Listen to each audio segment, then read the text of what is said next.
Okay, good evening, ladies and gentlemen.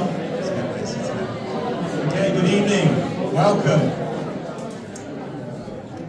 Good evening and welcome to the Business and IP Centre here at Oxford Westgate Library. My name's Ryan Johnson. I head up the Business and IP Centre, and it's my pleasure to welcome you here to the Oxford Startup Huddle. Or Startup Huddle Oxford, should I say, which is the largest in the world. So for those of you who haven't been before, the Startup Huddle happens on the third Thursday of every month. This is our 41st month in a row. And the huddle happens around the globe, and we follow the same format at every single huddle. But it's a very special week this week. It's actually Global Entrepreneurship Week, so many of you joined us for our breakfast networking on Monday.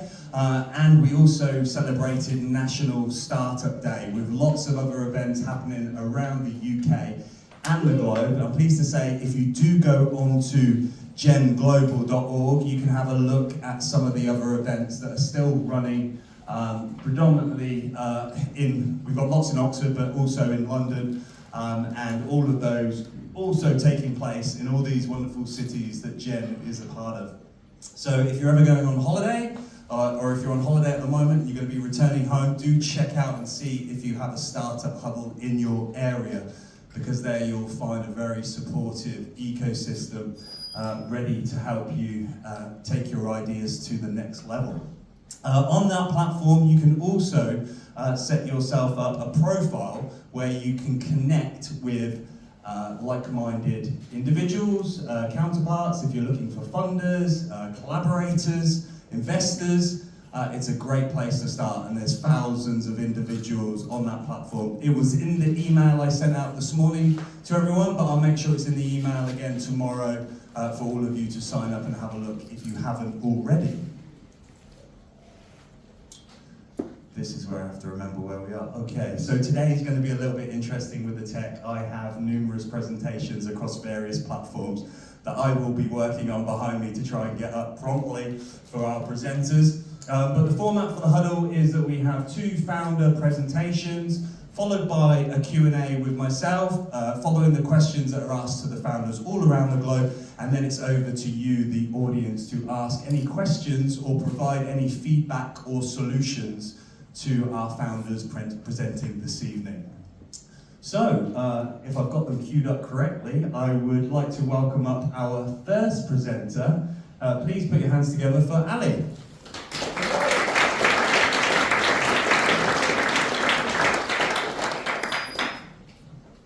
Hi everyone, I'm Ali. My startup called Perflex. Perflex is a GPU optimization startup. Basically, we try to make AI less energy consuming. How we do that? As you know, AI sucking all the electric power in the world now. Nearly 3% of electric is just go to the AI data centers. And there are lots of companies, they try to create nuclear central just near to the data center to make AI much better. And we've got some sort of software solution for these issues, which I'm going to try to touch today. There are some numbers which I think, and also I think 30% is going to triple this energy need for AI, especially in the UK. Government announced that they're going to do lots of investment to the AI, but our electric is not going to have that. There is not enough electric. Electric equal with the intelligent now. That's why it's quite important to sort energy issues. Basically, on Perflex, we created a multi-agent orchestration system, which is using 120 AI agents to optimize electric spans of AI itself. And currently, we've done a couple of tests with a couple of GPUs. We can save around 20%, but still we need to do more testing to find out how much we can really save in terms of energy. Also, for carbon footprint and other a couple of latency, information processing, and memory as well. How the Perflex work, basically we are connecting to the hardware, NVIDIA, AMD or Intel, and then get data from that hardware, and then our 120 AI agent working per each data point, and then try to optimize and find better way to process that information. And then it sends this information to the hardware again, and hardware working according to our agents' let's say commands. And this is our basic architect. We're getting data from hardware, and then it's called telemetry data. Agents are working on it, finding the best way to process that information, sending back to the hardware, and the hardware acting according to it. All this architects is coming from, I've got a neuroscience background, I'm a neuroscientist. We try to copy the brain working model to make a heart consciousness and memory kind of model. We applied for patent for this, and then we got some trademarks on the name as well in terms of IP. Currently, we got an MVP working with a couple of GPUs, which we can save around 20%. Our aim is to get more than 100 GPUs, 1,000 GPUs, 10,000 GPUs, and try to see if we can still get 20% saving over them as well. These are some of the numbers. I mean, probably everyone knows that AI needs energy, and all these big companies, they go to the either Gulf countries to build data centers, or to the space to get data centers to make AI less energy consume. But we are offering a reverse engineering model, which you need to first focus on whatever hardware you got and how we can optimize them before we go to the space or before we develop a nuclear central for data center. And these are some numbers which I don't want to go into the details. We're going to be a SaaS product, which means that software is a service product. People can subscribe it. Also, if it's enterprise, we've got some sort of business model to whatever we save, we can maybe share with the companies. These are our tires, which we want to target customer segmentation. We're going to start with the more in terms of pain, speed, and pilotability of issues of the companies. We're going to start with the little companies first, because these guys are mainly trying to sell the cloud services, GPU services to other people, which we want to target them to solve their pain in terms of electric spending. And then maybe our tire to go to the hyperscalers like AWS, Google, Microsoft, to help them on energy saving, let's say.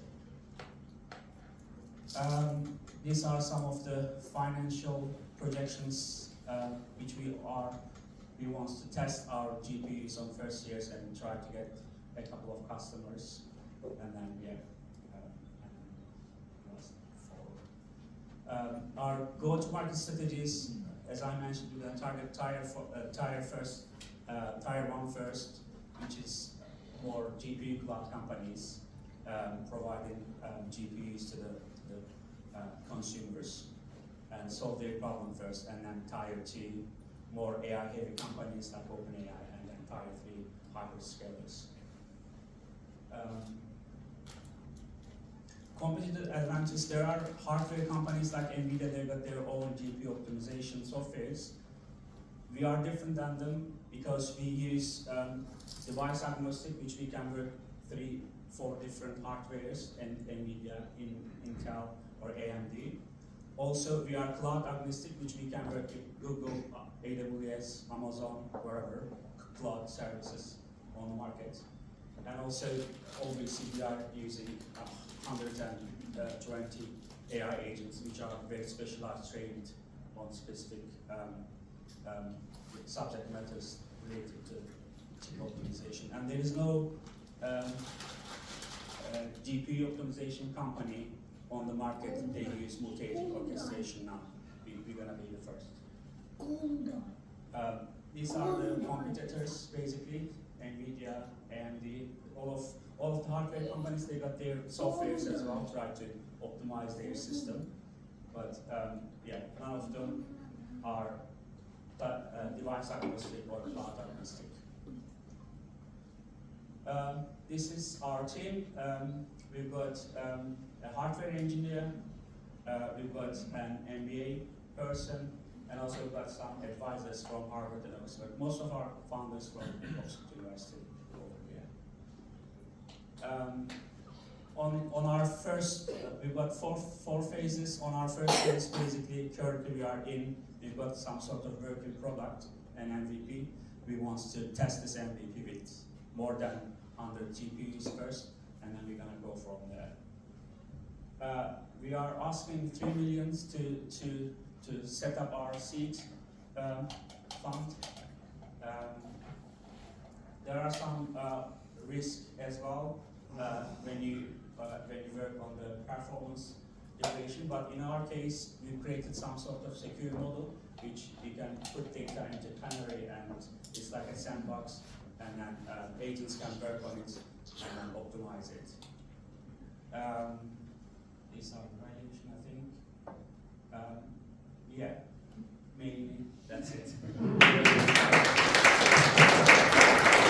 I realised I put my hand up when you said you were looking to raise 3 million. I haven't got 3 million to give you, I'm afraid. I thought it's like 6 minutes down, Yeah, and I have to finish now. No, you're good. Please take a seat, my friend. We'll go through the questions. So as I said at the start, guys, there's questions that we put to every speaker, and then it's going to go over to you, the audience. Ali, I'm going to have to say, not everyone in this audience is technical, including myself, so you're going to have to quickly describe what an AI agent is and summarize your startup for the audience who maybe aren't technical. Yes, our main aim with our startup is to try to make AI less energy consumed, because our brain using 20 watt electric to process all this information. We can create something like our brain, make energy, use less energy, process more information and memory. This is where we started. AI agent means that, how can I explain AI agent? AI agent is like a digital entity trained on specific subjects, which whatever you ask, probably you're gonna get some correct answer, let's say, depending on the training of it. I don't know if anyone got more better explanation. That was great. But it's a really good question. I need to work on this. Yeah, no, that's great. I think you did really well there. I'm sure there'll be some questions for you at the end as well. But let's dive straight into it. So how did this idea come to life? Yeah, I'm a neuromodulation expert on my neuroscience expertise, which we use light, magnetic signals, electric, or sound to stimulate the brain, change for mental health issues, and so on and so forth. I was in a physics summit here in Oxford presenting how physics works on the brain, and Professor Roger Penrose was one of the audience. He's a Nobel laureate, and he was got a theory on quantum effect on the brain, which I haven't heard before because I haven't read any physics paper before. And then we just have a really good discussions, and I try to understand how his theories work. Basically, his theory is saying that there are some quantum effect on the brain which we can't, measure for now. And I get that, and then we created this little startup on semiconductor, try to make a quantum chip. And then for this quantum chip, we need to develop a software, an AI agent team. When we develop AI agent team for our chip, to optimize the chip, we find that we can use this same model for normal chips as well. And then when we test it, we find out that it's working. And then we created this entity first before our chip design to make normal chips less energy consumed. Then we can focus on our own chip maybe later on if we got. Wow, that's incredible, Ali. You're definitely one of the most technical presenters we've had so far. It's amazing. It's blown my mind. And for those of you who haven't engaged in quantum computing before, YouTube is a great place to start with some videos on there, and I can attest to that. I go on there regularly, and I often fall asleep to quantum videos. But yeah, absolutely incredible. Ali, how did you know that this was the idea that was worth diving into? Because when I go to the news, I see like always people mentioning about the energy issues in the world, and then and I know of brain, how the brain work. Maybe I thought that I can combine this information to make hardware work like brain to solve that energy issues in the world and make world maybe much better place.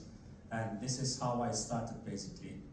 That's great, and I know that you have been a part of, as have many of the presenters and kind of supporters of our community, a part of Oxford University Innovation Incubator Programme, so Yes. Vasco, Yes. Kath and Clara, who we've had Yes. here previously.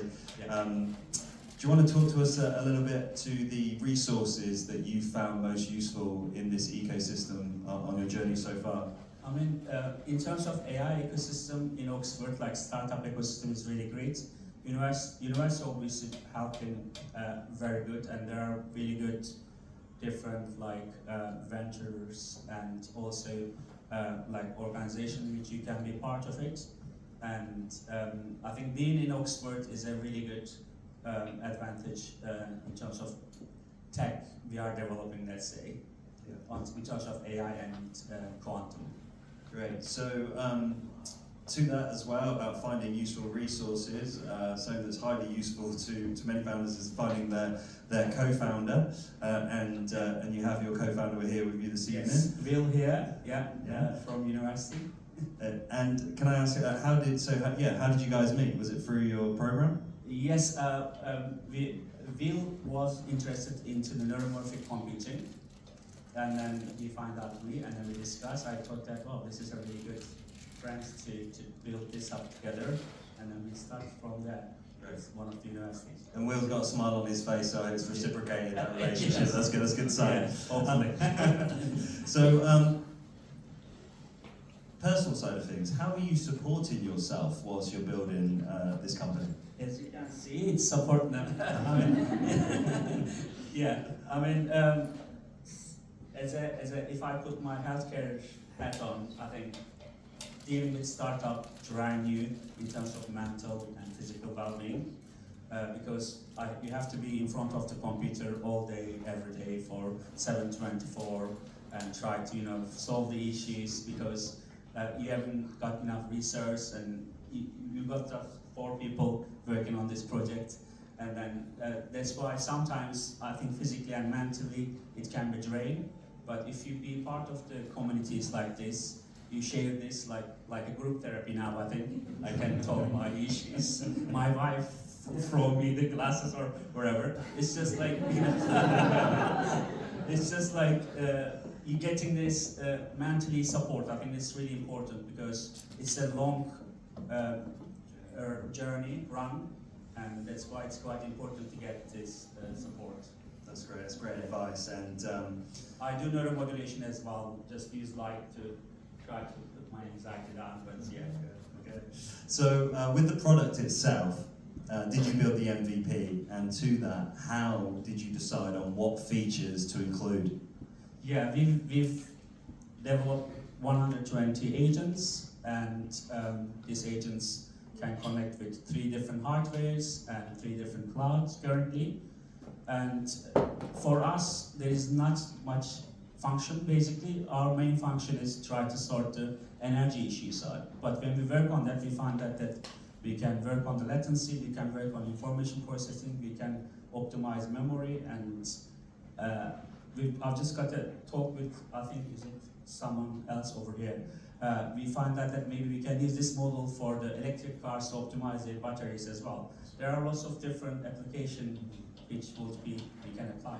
Great, and talking to the product and looking to how you're going to identify your customers, obviously. Yeah, we how have you a go about tire-based that? approach as I show on the presentation. On the tier 1, generally cloud companies who are selling GPUs to the other people would be our first main target, because these guys got very painful bills, and then if they can optimize their electric bills, they might get more revenues, let's say. It's more B2B model, our model is more B2B, because we can optimize an AWS GPUs now, but AWS will not gonna show you that optimization because they are charging hourly base basically. per hour, you need to pay £20. If I optimize it, you're gonna still pay £20. But if I work with AWS, probably they're gonna save. Hopefully they're gonna show on the bill. That's yeah. Yeah. So paying for bills. Yeah. Let's talk about money. Have you raised any money yet? No, I used my own saving till now, but we are on the raising stage. We've got a couple of possible investors on the queue, which we need to choose. Yeah. And when I was speaking to you and Will before, you mentioned that you received a grant from Microsoft. Yes, we got a grant from Microsoft in terms of Google Cloud, cloud use, Azure Cloud use. Yeah. Great. So, final question from me is, how are you identifying mentors and partners on this journey? Yeah, university like Oxford University Innovation was really helpful, because when I've got an AI and neuroscience background, but I don't know how business work, how legal stuff work, how we're gonna approach the market, what is market, what's finance, what's going on, what's IPOs and patent application. It's quite hard, but when you got like mentors like university, it's a really great opportunities to ask and get correct support from them. I think it was quite useful with the Oxford University Innovation. Yeah, you've got a really great community there. I know there's many of the Oxford University Innovation community members here with us this evening. And they will be, before the year's out, having their InnoBash event, which is basically opened up to the community. So I don't have any information on dates. I know that it's quite short notice, but if you are interested in engaging with that community, do look out for InnoBash. So that's the last question from me. It's now over to you, the audience. If you I'm have going now. no, you're staying up here, my friend. Any questions, feedback? Yes.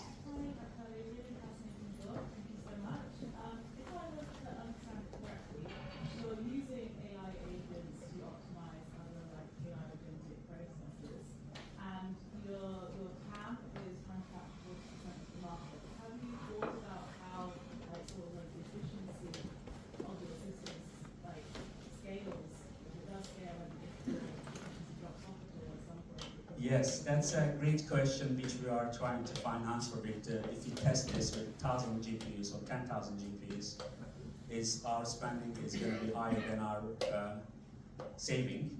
According to our test with a couple of GPUs, currently we can definitely save 20% without any latency issues and without any performance issues. But it's a big question which we need to find after investment. Maybe investors gonna cry if we can't save it, but yeah, that's the... Great, thank you for the question. Yes, sir.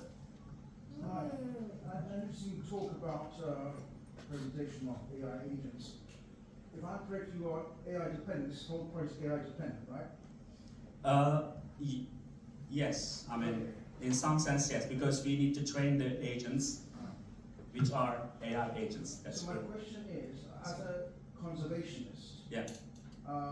Who also needs to work with economics and the green economy, how much consumption of energy does this whole setup use? I mean, AI Yeah. is using...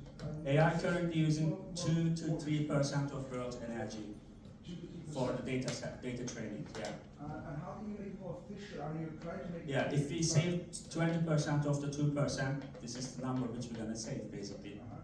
So is it advantageous to the global and natural conservation of our planet? Of course, yeah. If we are not optimize the like GPUs, they're going to spend 3% of the electric. If you optimize it, they're going to spend 1.5% of it, basically. So you're saying that we are better off with your...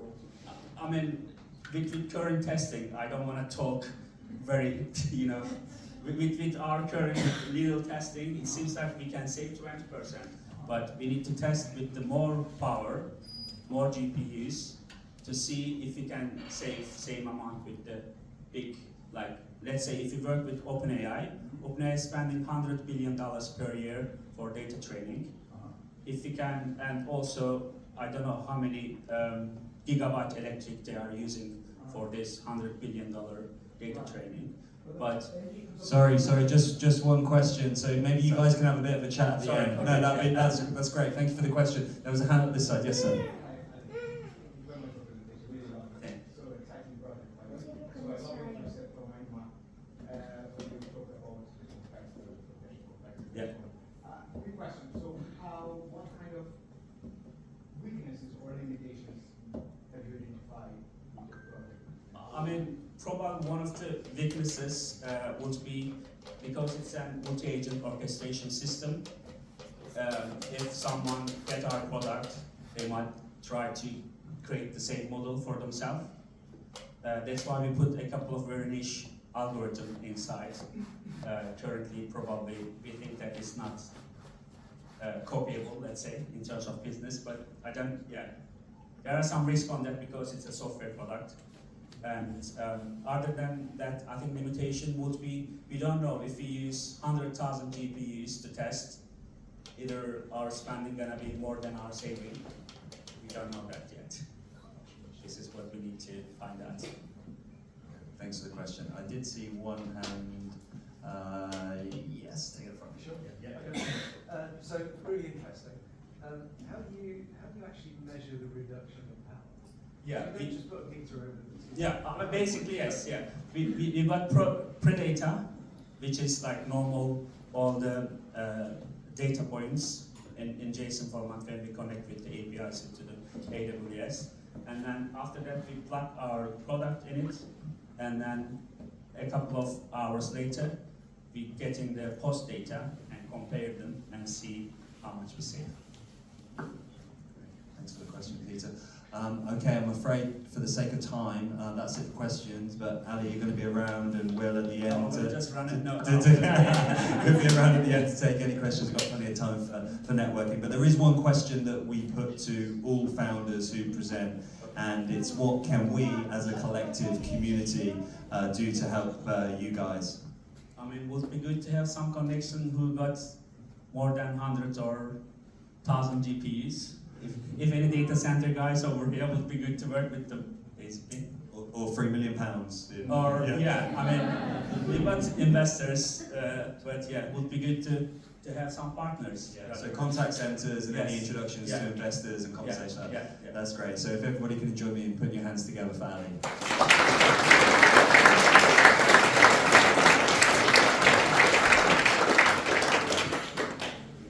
Okay, so please work. Oh, coming soon. Okay, so I'm delighted this evening to have a new sponsor for our event, and it's my pleasure to be able to welcome up Matt from HSBC Innovation Banking. Please put your hands together.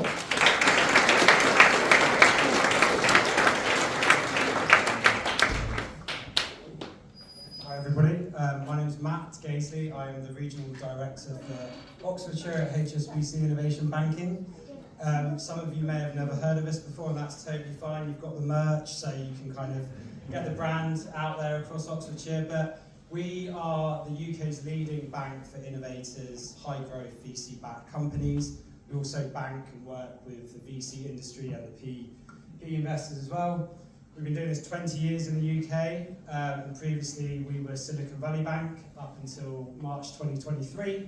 If you haven't Googled it, you can go do all the research on that, but we are now proud to be part of the innovation banking family, or HSBC enterprises essentially, and we really are the leading commercial bank full end to end, so from spin out, we automatically bank those, pre-seed and seed, all the way through to IPO and beyond. So you can't really outgrow HSBC Innovation Banking anymore. And what sets us apart is really a few things. So we really set out the bank into 3 different areas. So early stage, venture and growth, and then also corporate finance. And we go deep into these sectors here, as you can see. And we also have specialists in climate, consumer, deep tech, life science as well. So you're not getting a team that is just a general technologist, you're getting someone who actually understands the journey that you've been on or you're going on, and has worked with many clients in the past. We're we're started out in the UK, but we are now global. We've hired a load of people in the States, we've hired a load of people in Europe, India's come on board, Singapore, Australia and New Zealand. So really from Sandhill Road all the way to Sydney Opera House and St Giles kind of in between, we can kind of cover you if you've got global expansion ambitions as well.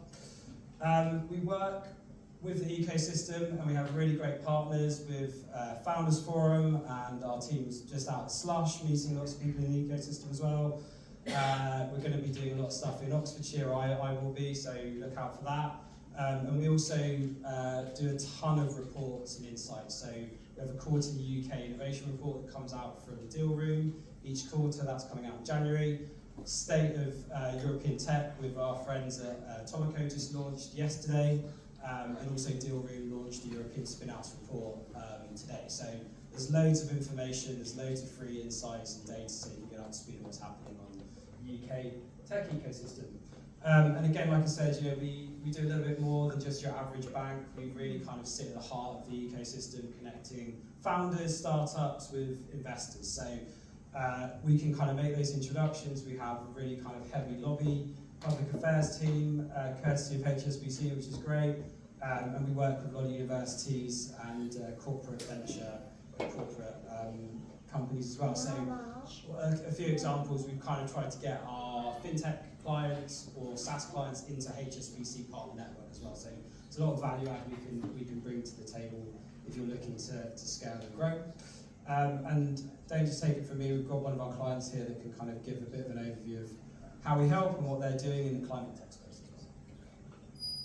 This was that part where I said the tech is going to test me, but hopefully.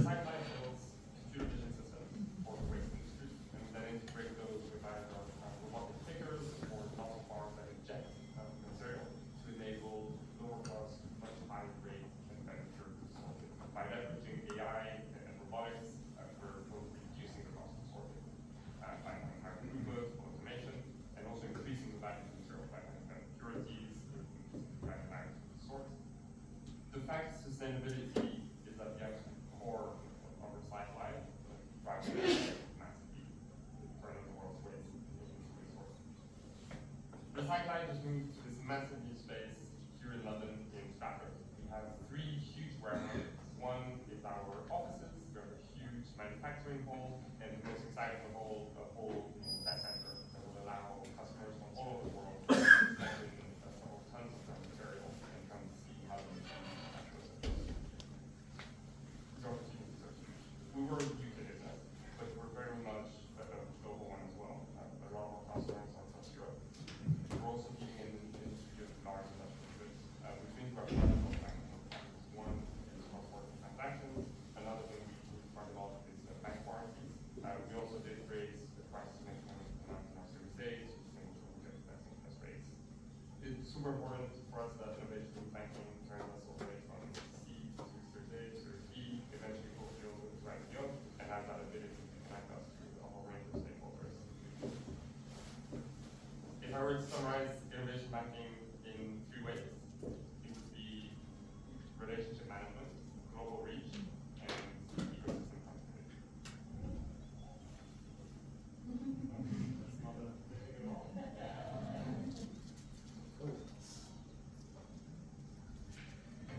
So yeah, that's just one example. Thanks, Ryan. Of how we help our clients, but again, to summarise it in the key takeaways, the 3 things I would say is our people, the sector experts, we're across the ecosystem, so our presence, you can kind of come and find us and come to our events, they're free, and then also our products are kind of really tailored to what you need.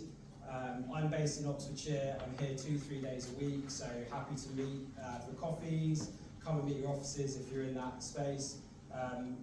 Check me out on LinkedIn, this is the innovation page, but just a little bit of the criteria. So we work again with spin-outs, companies that have raised about 300,000 in external funding, or you're all through an accelerator, and then we can kind of work with you from there really. So happy to meet you later, and I'll be reaching around. So yeah. You're going to be at the back of the room, aren't you? I'll be at the back of the room, so come find me. Yeah, great. Thank Thank you, Matt. everybody.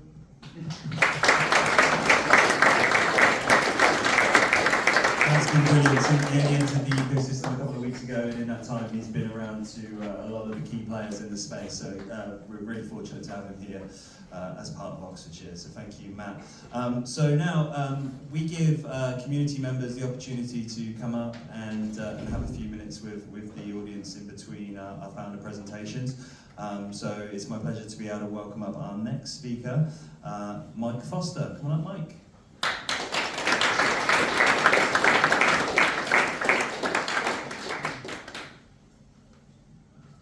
Hello.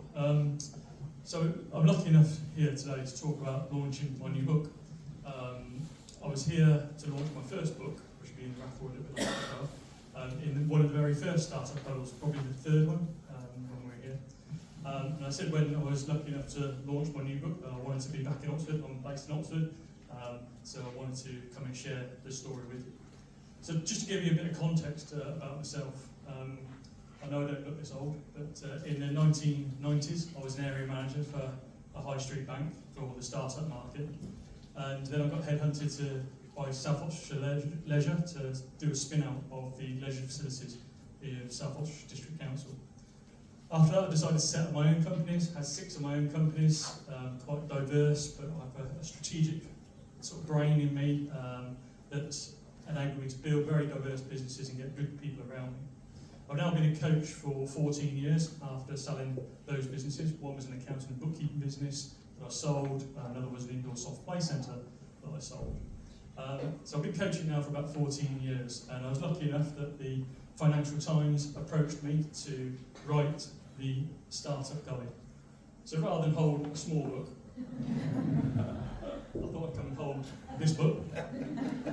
Someone said to me I wouldn't fit the post. And obviously it's an honour to be able to write this book, and it's a pleasure to be here. You know, Ryan is a special guy in terms of connecting the ecosystem of Oxfordshire. I used to work in the innovation space here in Oxford, know how difficult it is to connect to the ecosystem and understand the ecosystem, but he's certainly one guy who's grasped it, and I'm sure you all know connects you well. So it's great to be here. Why was I asked to write the book? I have no idea. And that's honestly, I even asked the publishers why I was chosen. All I'm told is that they selected through my content that I've been writing for now, recording videos.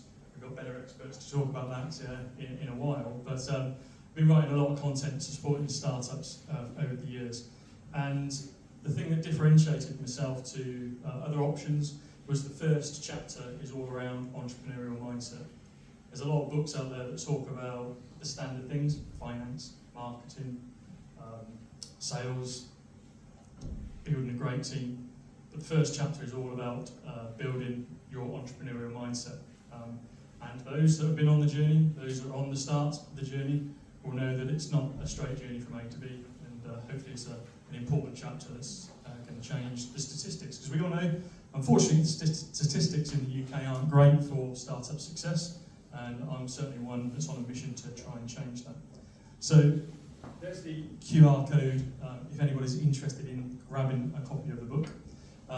As a part of the launch this week, as part of Global Entrepreneurship Week, it is available on Amazon if you're a Kindle for 99p. So there's an offer out there. It's out there for, hopefully it's worth more than 99p, but anyway, it's an offer out there for you. So that'll be there for another 12 hours if you're interested in a copy of that book from there. But thanks, Ryan, for the opportunity to come here and launch the book. And hopefully there'll be some readers in the book, and hopefully there'll be somebody who takes a nugget away from something that I've written there. So thanks very much.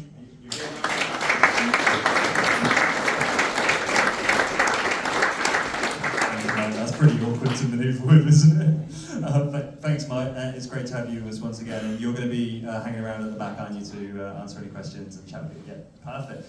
Thank you so much for joining us. Okay, so this is where I am now going to be tested. Bear with me, people. He says, yes, okay. So it's my pleasure to now welcome up our second founder. Please welcome up Gift.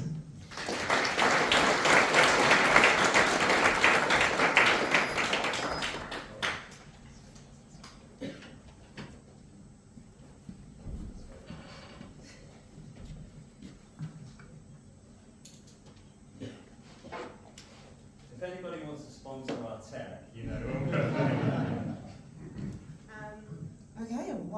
Hello everyone, my name is Gift Aikman, and my business is called Social Gift, and it's a creative marketing agency that was born at a time where everyone was trying to figure out what to do with their lives, 2020, the COVID-19 era. So while everyone was learning new hobbies and how to make banana bread and sourdough, I decided to make a business at 17. In a weird stage where I was about to graduate high school, and we'll talk more about that as we go on. But before I get started, just for a raise of hands, if you use social media in any way, shape, or form, can you please put your hand up? And that includes WhatsApp. Okay, so just looking around, obviously there's most people put their hands up for that. And I think that social media is something that we all talk about, but a lot of people don't know how to do. And when you have an amazing business, if you can't convert that and share that idea online, it can be really hard. And a lot of businesses fail because of this. So that's basically what I'm trying to bridge and gap that I'm trying to fix for small business owners. Okay, so we do all kind of things.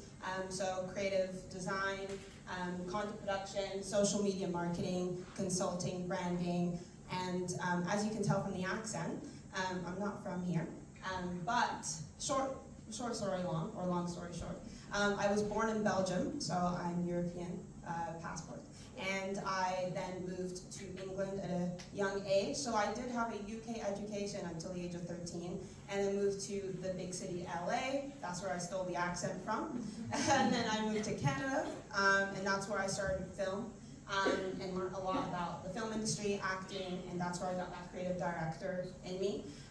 And now I'm back in the UK studying Oxford marketing management, and in my final year. Awesome. So I've been doing it for 5+ years, as I said, and I think the biggest thing that I wanted to do was serve other small businesses. I think small businesses get looked over because they don't have a lot of budget, they don't have a lot of teams, they can't hire an agency for $3 grand when they're making, only a couple hundred that they're pocketing. So I wanted to be a bit of the bridge instead of delivering these great packages that no one can access. I wanted to be the access to that. And I've been able to work with amazing small businesses with great visions and great products and services, from realtors to entrepreneurs to, luxury fashion brands. It's been honestly a great 5 years of connecting the gap for everybody. So here's a bit about my timeline to explain things. But in 2019, when everybody was taking a break, we didn't understand what was happening in the world, that was where the creative entrepreneur in me was loading. I think it's always been fostered in me with my parents and my sister, my family. They're just really always good at making ideas. So I think I've always been an entrepreneur in small little ways. And that fostered into me making my business in Los Angeles in 2020. I then went and got my first agency role because I found somebody in a crowd like this that did what I wanted to do, and I said, I want to work for you and learn basically what you do. And she was like, okay, yeah, you can be my intern. And that kind of just skyrocketed my learning. And I moved to Vancouver as well. And then in 2022, the whole process, I was building my brand on social media. So I made a TikTok account, and I started yapping and doing the whole thing you do on TikTok.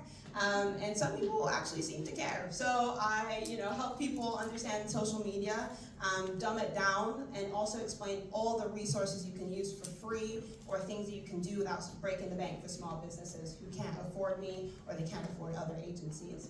And then we obviously hit 10K, and that was great, and I had a huge community at that point of people. And then I moved to the UK to start my university degree. And a lot of people think this is backwards, but I think it's been so beneficial to have a business and come to uni and now not only back it up with theory, but meet so many people as well. And then in 2024, I did more creative projects, networking with more founders, and it just got bigger and bigger. Here are some things that happened in my timeline. So I started my business, and somebody from Forbes found me on social media, and they talked about how I'm inspiring others. So that was really big in my career. I got invited to Amazon influencers to talk about and or learn more about how they use content creation to grow their brands. This is a client work of my great friend here that has a cafe back in Australia, so did some content for her. And then a luxury fashion brand based in London asked me to come and be the first assistant director and flew me out to France to do that, so that was really great. And now we're in 2025 and I'm growing more as a creative and growing my UK client list because the US does marketing different. So I really just bring and bridge the gap from all over the world and put it together. So, now, as you know, we've done quite a few projects, but we've done shoots, we've done a lot of social media marketing, we've done PR work and copywriting, we've done quite a bit of things.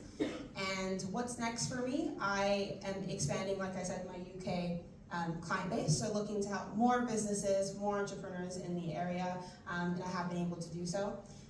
But yeah, I would love to keep chatting with y'all, so if you want to scan that QR code, not only can you find out about everything I do, but my social media is there. And if you just have a question about social media and you have a business, I'm here to ask and answer whatever you can. So yeah, thank you so much for giving me this time.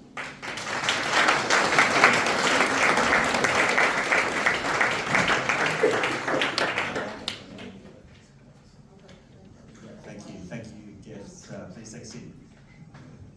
That's great. So yeah, I'll leave that up for the duration. Gift, thank you so much for joining us. And yeah, I know we've crossed paths at a couple of events in the ecosystem and even the wider ecosystem, connecting with others. But we'll get onto that in a moment. So we can have a bit more of a dive into how you knew this was the idea to actually go with. I'm sure you've come up with lots of ideas in the past, but how did you know this was the one that you wanted to pursue? I think I saw a problem, and I think that honestly, being in a city like Los Angeles where everyone's trying to be a star, everyone's trying to build a business, you really can't just have an idea. You have to have an idea and have like fire behind you to like fuel you. And I think at the beginning I thought it was going to be a joke because I was 17, and who takes a 17-year-old seriously just in general? And then you're going to say, oh, you're a business owner? Like, so I had a lot of I doubt going into it, but I knew that it was the idea for me because I was doing it already in so many small ways, which I think people just don't look at. Like in school, when it's an essay or a presentation, I'm always picking the presentation. Or if somebody's like, oh, I need like a photo for my Instagram, I'm always the first person to be like, oh, you could do this, you could do that. Or I think the biggest thing was somebody asked me something for their business, and I literally sat down and told them, oh, if I was you, I would do this on social, I would do this on social. And then they come back and tell me that like, oh, that would really streamline my process. Like, thank you so much for doing that. And I think once I started realizing that people needed that, I was like, well, let's make a business, let's make it happen. So yeah. That's great, and you made it happen. And I'm just wondering what resources you have found useful on your journey so far. You say you come from the US to the UK. Like, what have you found since you've been here in Oxford? Yeah, so I think the biggest resource was the Brooks Enterprise Center, and we have a representative here. So if you're Brooks or anything like that, go connect with Junior on the side. But that was the biggest thing, and then obviously got me connected to you guys, and this ecosystem has been so powerful to talk to other people who are entrepreneurs, because it's a very lonely journey, especially in social media, because you can do everything from home too, but really pushing yourself out there and meeting people face to face is so important. And then obviously this summer we met again at Ideas Fest, and that was a really, really good opportunity to meet some other like-minded entrepreneurs who were just leveled, and you're just having a chat with people who have a business idea, and that's my favorite way of networking. So yeah. Great, and yeah, for those of you that don't know, we are going to be covering a little insight into Ideas Fest, so some great feedback from you there, Gift. Talking about your business and how you've looked to support individuals across different social media channels and so on, how did you decide on what to include within your package of support? It's changed throughout the time that I've been an entrepreneur. I started out just doing virtual assisting, just helping out business owners with things that they can't really put mind to, that they can just outsource. And then when somebody outsourced their social media, I seemed to they seem to like give more and more responsibility.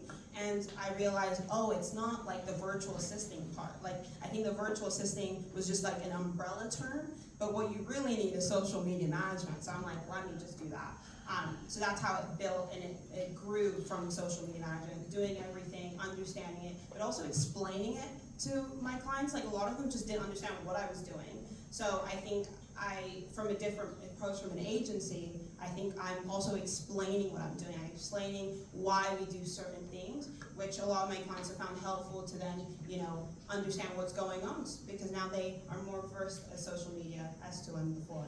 So, yeah. Great. And knowing that a lot of people in this room will be kind of reliant on using LinkedIn to build their network and make connections, I'm going to put you on the spot a little bit, but I'm just wondering, like, what's your kind of top tip for someone to fast track and improve the kind of impact or presence they're having on their socials? Yeah, so, well, when it comes to LinkedIn, I think a lot of people, we always hear the "I'm honored to announce." So let's just, start there, be different, be authentic. If you don't sound like that over a coffee chat, you don't want to sound like that on your LinkedIn, you know what I mean? Because people are buying into your brand before they see your product. And I think a lot of people think they have to act a certain way on social media, and that's the lie. Like, the people that do the complete opposite because they are not like that are the ones that are successful, because again, I'm buying into the fact that you actually don't like that jargon. So I'm gonna be friends with you because that's me. And there are some people who have jargon and they have, like we have Ali talking about tech. Like, if that's how you can speak about that for hours, you should also post about that. Your content should reflect that. But if you're hitting a meeting, you're hitting like a group like this, somebody comes over to shake your hand, and you're not going to say, "I'm honored to announce that I'm a social media," you know what I mean? Like, you're not going to talk like that. So I think the biggest thing is being real, and especially in a world with AI and, optimization, that we need some human behind this. And I think people are losing the human, and they're forgetting to put the social in social media. So I think that's my biggest thing. Losing the human. That's going to be your tag for your socials later. I love that. So now, thank you for that advice. I'm wondering about your customer set and how you went about obtaining your very first customer. Lots of cold DMs and please hire me. To be honest, I saw a business I wanted to help, and I was like, their social media needs help, and I can help. So it was very much cold DMing and sending a couple DMs saying, "Hey, like, you don't have a logo. What's up with that? Do you need help? Do you want me to fix that? Like, I can help you fix that." And I think back in 2020, it was definitely less done as much it is now. So now it is much more personal. It's me meeting somebody. And a lot of my clients are actually they end up being my friends, my business friends. So I'm very personal with that. And I think that's why when I got my in-house agency role, though it taught me so much, it was very transactional. You pay an invoice, you do your job, you move on. And I think that the best work that I can do is when I'm passionate and I understand the mission and I understand what my client's driven by. So yeah, now it's honestly just in-person conversations. Somebody being like, "Oh, I have a friend that needs social media and they need you," and yeah, so connections. Yeah. And speaking to connections, you've mentioned Oxford Brookes Enterprise Centre. I believe you had Mim as your mentor. Yeah. And could you talk to us a little bit about how you're going about identifying mentors and partners? Yeah, so it's funny, I kept asking, like, the whole time I was in business, I was like, I need a mentor. That's what people are talking about. I need a coach. I need somebody to tell me how to do this, because I don't know how to do business. Like, fun fact, I learned everything online for running a business, and then, through listening to other entrepreneurs.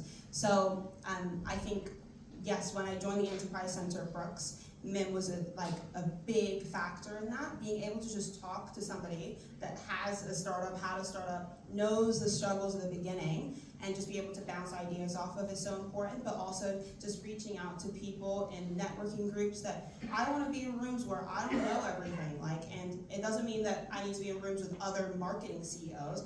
I want to be in a room like Mim has like a food startup. But I'm like, that's a good place to be, because you understand certain things that will always translate to whatever I'm doing. So I think finding them in rooms where even like they have a small startup, whether it's big or small, but just like seeing that they can plant so much information and wisdom into you has been my navigator, I think, as well. And then obviously my school ecosystem and my mentors as well. Yeah. Great insights, thank you. So that's the questions from me, and now we turn it over to the audience for any questions or feedback. I saw a hand go straight up at the back. Yeah, you're going to have to shout or I can run with the mic. Okay, that's okay. I have a bit of a cough, so apologies if no one can hear me. Thank you so much, Gift. Like, your passion is so visible, so I just want to appreciate you coming up, and you're so young and so bright, so I find it really admirable, so thank you so much for presenting today.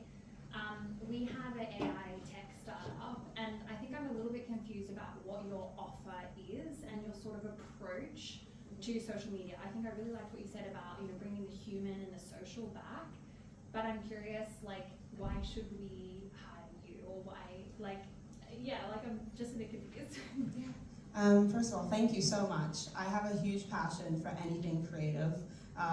It's just so fun to be creative in any way. So I appreciate that. And just to clarify, you have an AI startup? Yeah. Yeah.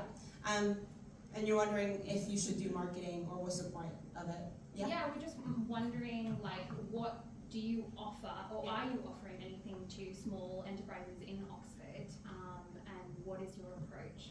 Yeah, so a lot of businesses, again, they start with the, I don't know if I need to be on social media, so the best place to start is consultancy and just like sitting down and just talking about your business in general, like, do you even need my services? It definitely is more of a creative offer. Like, I know a lot of great marketing strategists who've been in the industry for like 20 years that will draw you up a plan, 20 pages, like colors, tonality, everything you need for a business marketing plan. But then when it comes to applying it, they have like, that's where they like cut the line, and that's where I come in. So it's essentially taking off the social media task that you know you need to do, because now you have this huge, handy book to use, but you can't pick up a camera, and you can't write a caption, and you can't think of ideas, and that part where it's like you're actually putting it into like execution, it's idea to execution is kind of our business summed up. Yeah. Okay, that's very, very helpful. Great. Thank you for the feedback and question. You found a question? Was there another hand up on this side? Yes, far corner. Yes, sir. Thank you very much for the presentation. And I'm just curious, I'd like to understand a bit more how you are dealing with your customers. But they are not in the same place, they are all everywhere, as you mentioned. How is that more like day-to-day activities? Just to clarify, connecting with my customers wherever they are. So right now, my whole client base is in the UK. So if I'm working on any projects, like, I'm there. When I was in Vancouver or LA, I did have a lot of international clients in different states, because the US is so big, and my TikTok, obviously, you can't self-track it to one state. So if people were asking for social media help in New York, like I had a New York influencer that I was working with, so it was very much remote. Thank God for Google Meets and Zoom.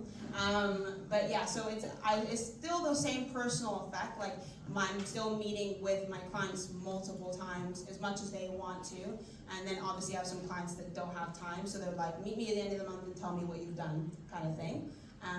But I also have the clients where I'm checking up every 2 weeks, and they're ongoing, because there's some clients that really want to fast track that growth, or they've been thinking about this for a long time, so they want to just go.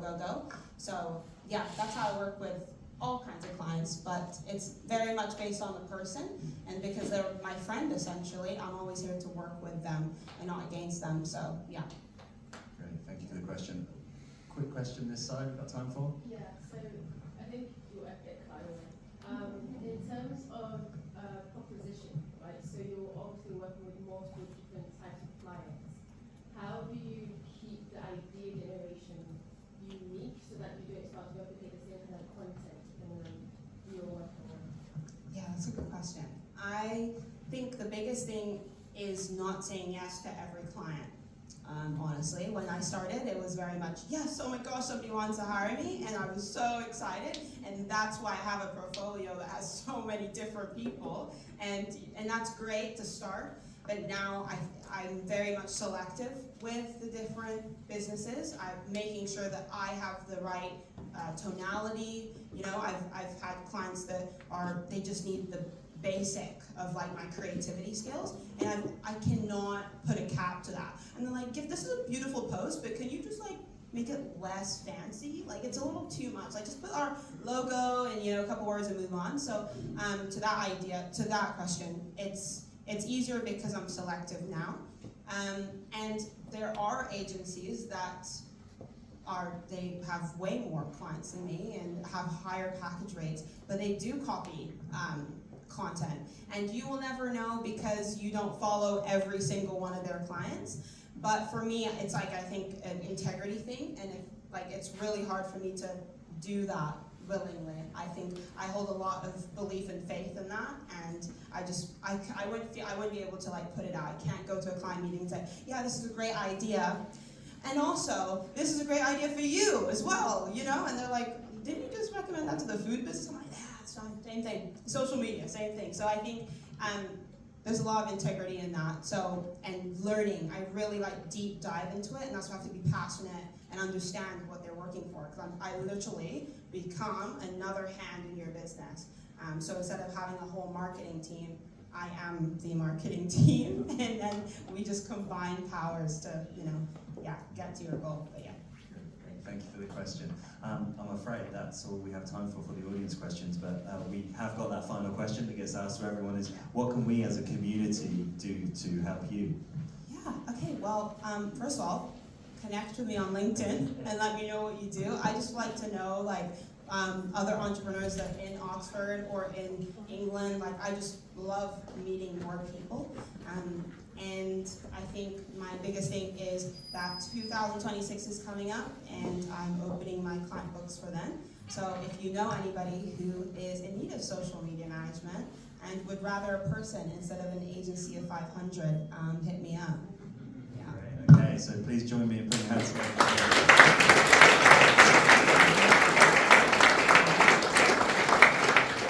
Okay, so thank you, Gift. During Gift's presentation, she mentioned that she had a fantastic time at an event that runs here in the UK, and it was Ideas Fest, and I'm pleased to say that we have Josh, who is currently trapped in the seats at the moment, from Ideas Fest, to come and say a few words. So here you go. Please put your hands together for Josh.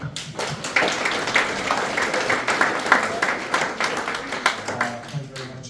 Ryan threw me under the bus. He probably didn't want me to say that, but he told me about 20 minutes ago that I was speaking. I had no idea. I'm Josh, Partnerships Manager at the Ideas Community. We're a community of around 100,000 founders and entrepreneurs all across the UK.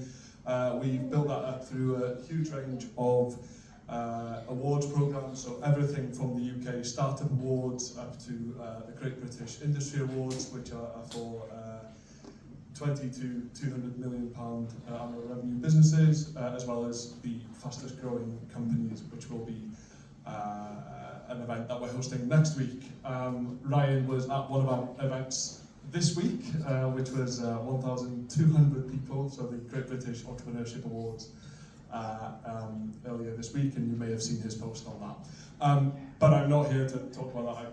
None of that, I don't think. So Ryan wants me to speak about Ideas Fest. Actually, you know, what Gift was saying is you know, an endorsement that we hear really often.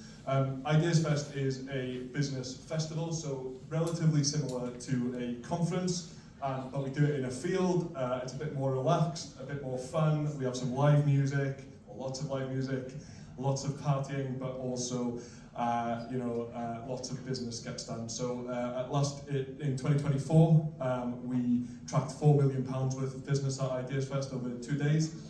We haven't quite tracked 2025 yet, but I'm sure we'll get that number out soon. We've already announced lots of really interesting speakers for next year, so people like the founders of Killing Kittens, Calm, Trip, Shiny Squid from Help Bank is back. I'm sure the marketing team wouldn't be too happy. We only just announced them, so I should probably remember more. Lots of really, really interesting speakers. This year we had around 4,000 attendees, and next year we're hoping for and expecting 6,000 to 8,000, so significantly bigger event. And as part of our relationship with BIPC, we will be sending out a 25% discount code on tickets to next year's Ideas Fest in Ryan's long email tomorrow, but I'm sure they'll keep it short, nice and short.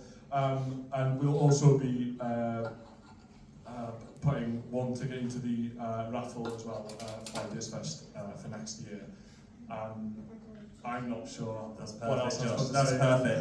Well, I can attest to, it's an absolutely amazing event that happens in the summer.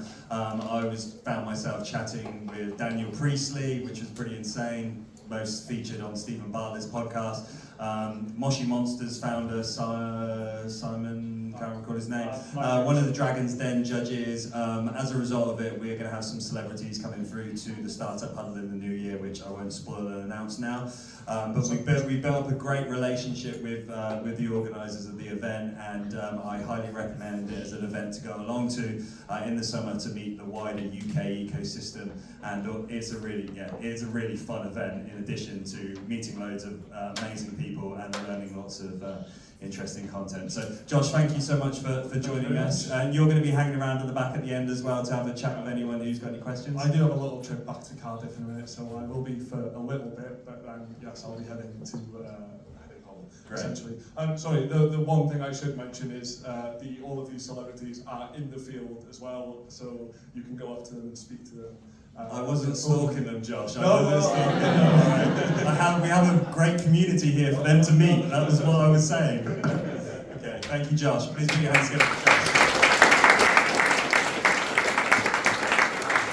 Okay, for the sake of time for networking, we're going to quickly give those of you who are, if I can ask, new to the community an opportunity for an announcement. So if you haven't been here before, if you could raise your hand if you want to give an announcement. Yes, please. If you could do it from your seat, but we can run some mics around. So I'll speak loudly. Hi everyone, my name is Nick Pumphrey. I am a Chief Scientific Officer for a small biotech. But in my spare time, I'm thinking of putting together a shared lab facility for other startups. So like WeWork, but bench space, so you can go in and rent a bench for a month or so. I'm looking to meet anyone who needs lab space and get your feedback on what you need, and please come and talk to me. I'll stand at the back as well. Great, okay. We have a lot of people at the back. Thank you for sharing. Yes. Hi everyone, I'm Mo. I'm actually visiting from London, and I'm the founder in GovTech. We're designing an engine to help decision makers, such as MPs and councillors, make better decisions that represent democracy. I'm actually here looking for engineers, technical people, and data scientists to help in that mission. So if you're really interested in this brief chat, what I'm doing at the moment, please come and talk to me. I'll be around for another half an hour or so before the day. Back to London. Thank you so much. Thanks for sharing. Thanks for joining us. Yes, at the back. Hi, my name's Davey, and 3 months ago I was bored. I was at a board games party waiting for my turn, and I started playing around with the little cubes, with the pieces, the coloured cubes, pushing them around and piling them onto each other.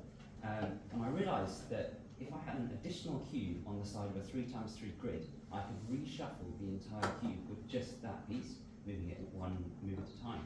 And 3 months have gone by since then. I've taught myself how to code Swift.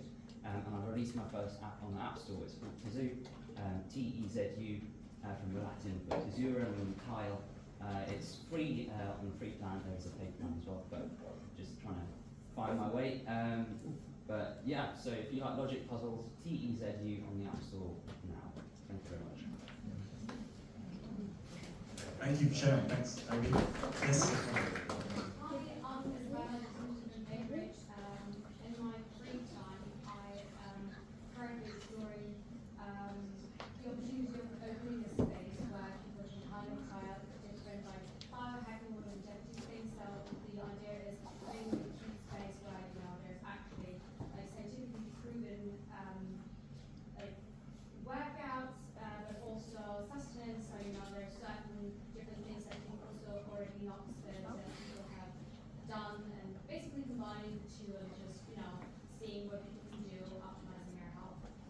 welcome to the community. Thank you for sharing. Yes. Hi, I'm Megan. I've just started at Oxford. Me and one of my teammates over here, we're working on a carbon footprint tracking sort of social network. So it's to inspire collective action. It's sort of like a Strava for how you spend your carbon footprint, and it's supposed to support you making better decisions in being carbon conscious. We're very early stage. We're looking for anybody who's interested in this sort of space, and it would be great to connect. Cool. Thank you for sharing. Will. Hi, I'm obviously from Perplex earlier, but I'm also kind of dual role. I'm the vice president of the Oxford University Artificial Intelligence Society. So we have 4,000 student members, 7 teams across everything from education, safety and governance, labs research, entrepreneurship. There's actually a competition with 270 teams right now that's continuing tomorrow, that's equity free. So I'm kind of happy in that capacity. If you guys have like AI questions, like I'll at least pass you along, and I would love to like offer that to the community and help you guys like AI related. Great, thanks for sharing, Will. Thank you so much. Yes, back. Yeah. Can I use your microphone? Yes, of course. Just because I'm not really well prepared. I want to invite you to the event that we are doing here in 2 weeks. I'm Anna, founder of community interest company Health Huddle. And we are doing event about well-being. Actually, I met a bit with Ryan and Hugh about this, because they said entrepreneurs only care about networking and marketing, and I said, no, of course we all know that our health is our main business asset, so we can't buy it, but we can make smart investment in our well-being. So for this session, we will show you some interesting well-being activities with brilliant presenters, and there are also will be some time for business networking, so we can show you how well-being and community activities and events can be part of your marketing strategy, especially when 10 years NHS plan is focused on communities and prevention. So please come and have fun. You'll be at the back with the poster. Yeah. And I'll be at the back with the poster. I never said that about entrepreneurs. Okay, was there any more quickly? Yeah. Yes, thank you so much. My name is Ruben. We run an accounting firm for startups, and after 6 years having run a tech company before, we were very fortunate to actually exit and sell our business, but live the life of what happens when you have some accountants that make a mess of it. So after the exit, we started an accounting firm called Novabook. Now we support hundreds of tech companies, so we can help with all the boring bits of finance so that you can focus on building a product. So whether that's incorporating or bookkeeping or payroll, if that's something you want to talk about tonight or spend your time chatting about, let me know. Happy to help out. Thanks, Ruben. Thanks for sharing. Okay, now over to my colleague Hugo. Hello, everybody. In case you're not already aware, the Business and IP Centre, me and Ryan, who run this, we are a free support centre, especially focused on early stage business. We have a bunch of free resources to help you along that journey, which, as Gift was saying, is really key, whatever stage of business you're at. One of the key things that we offer is a free one-to-one session with myself. So if you want someone to bounce stuff off of, no matter where you're at, like really early stage, if you're just inspired, or if you have specific business queries later down the line, hopefully it can be useful in some way. So you can scan this QR code, and the first thing that will come up on there is the one-to-one bookings, as well as some of our other events coming up. So, anything else? No. IP as well, intellectual property is also a thing we cover. So, but otherwise, I think we're going to move on to... Yes, we are going to do the raffle, and we have a series of business books to give out. First of all, which has been kindly donated as a prize by Mike. So we've got 2 separate copies of Mike's book first and the second one. So Mike, do you want to draw the numbers out? If you can do it, we're going to try and do this really quick, guys. So it's going to be like speed. Everyone get your raffle tickets ready. First one is 338. Number 338. 338. Are you in? Bingo caller. This is great. Everyone checking their pockets. great. You've got 5 seconds left to find your raffle ticket. What number? Oh, what's the next one? 233. Oh, we got a winner. Hey, you're a quick Mike. You've got to run down there with the first one. I'll draw out the next one whilst Mike's doing that. Okay, second winner is 333. 333. All the threes, I don't know what that is. All the threes. Doing out the 5 second counter. No? Okay, haven't got that. Next one. Next one is 272. Oh, well done. Congratulations. Thank you, Mike, for donating those prizes. We've also, from coming up, I'm going to include this. So I mentioned Daniel Priestley from Ideas Fest. We have a copy of his book, Key Person of Influence, which is an amazing book. And it's number 236. 236?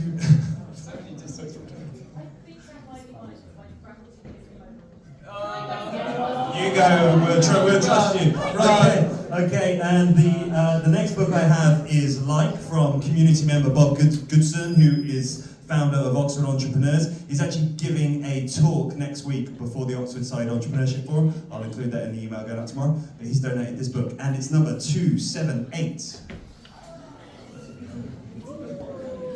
No hand?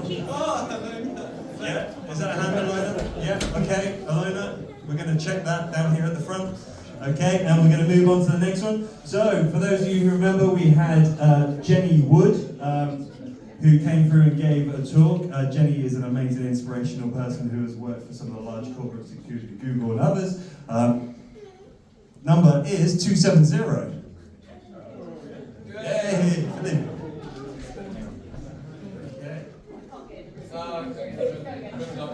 Okay, sorry. Okay, number 237. Can we have that? Is that the one? You drop it back in there. Or you're just really lucky to come out twice. You're destined. I think I have another copy of it. 277. Yep, there we go. Yes. Okay, and we don't have anything up on the screen for this, but we do have an extra special prize which is being funded by HSB Innovation Banking. We have a ticket for the Oxford Side Entrepreneurship Forum, which is happening next Friday. Matt, your face is dropping, don't worry, I've taken care of this. I'm there, so come on, let's get. Which is happening next Friday the 28th, and the lucky winner of that funded place to attend the conference is 269. Yay! Congratulations. Please put your hands together for all the winners. I'm not giving you that. Well, we're going to give you the ticket, but yeah. Okay. Let's go. So Boardy AI, those of you who've seen the email, we were in direct contact with the founders of Boardy AI. Those of you who are engaged with LinkedIn, looking to extend your network and have introductions made to people in our ecosystem. If you engage with Boardy AI, it will ring you, ask you some questions, and then make direct connections for you, suggested on your LinkedIn profile and those who are within our ecosystem here in Oxford. So if you're a regular user of LinkedIn, if you haven't engaged with the Boardy AI app yet and its platform, then highly recommend engaging with it. I've had some great personal recommendations from it, and I know those who are. They're also now venturing into the realm of helping people raise money. I haven't entirely followed it, but I know they're raising lots of money or enabling lots of startups to raise money. So they're a quite all-rounder platform that are supporting people in different ways. We have the final Marketing Pro live session coming up, first Monday of December, so a week Monday, with Louise Chandler, that final session, and she's going to be looking to bring more back in 2026. Looking around the room, I know there's many people here who've attended those events and they continue to be really valuable. If you've got any updates for us, please keep them coming our way. You know, if you've met someone who has invested in your company, has co-founded with you, you've offered someone employment in the community, please let us know those, because we can help share them across our socials, and there's a lot of interest from the wider ecosystem as to the good news stories. So by you sharing with us how you've benefited from being part of this community, we can help amplify awareness of the great work that you and your entrepreneurial startups are doing. I'd like to say a special thank you to Matt for sponsoring us again this evening from HSBC, can't say that. Innovation Banking, and I guess I'm pleased to announce as well that he is, for those who are interested to continue networking with him, going to be going over to the pub opposite the Cow and Creek after this session, so there'll be continued networking there happening with Matt. Our next Startup Huddle is going to be on the 18th of December. Yes, we do go right through to next to Christmas. This was last year, so numbers aren't so low. There's still a really good turnout. So it'd be lovely to have you join us. We do put a bit more of a celebration theme to it. And I am exploring having exhibitor tables for anyone who has any products that they want to sell for Christmas as kind of Christmas gift ideas. So it's a great opportunity for us to kind of support our founders, but also for those of us who are rubbish at buying presents to find them all under one roof.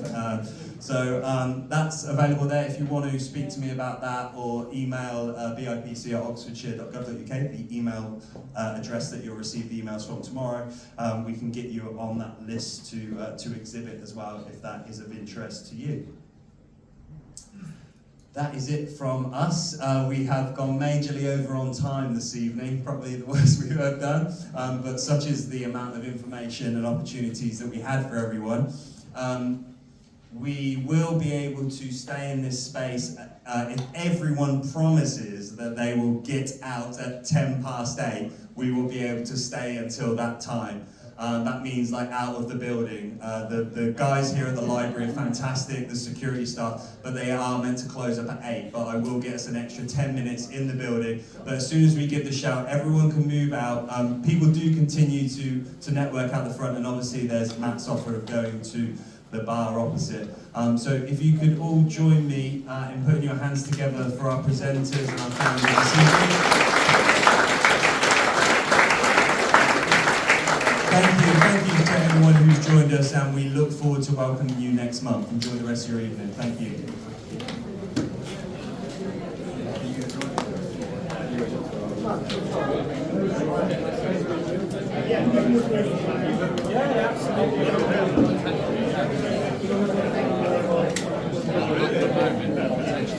Yeah, exactly, yeah.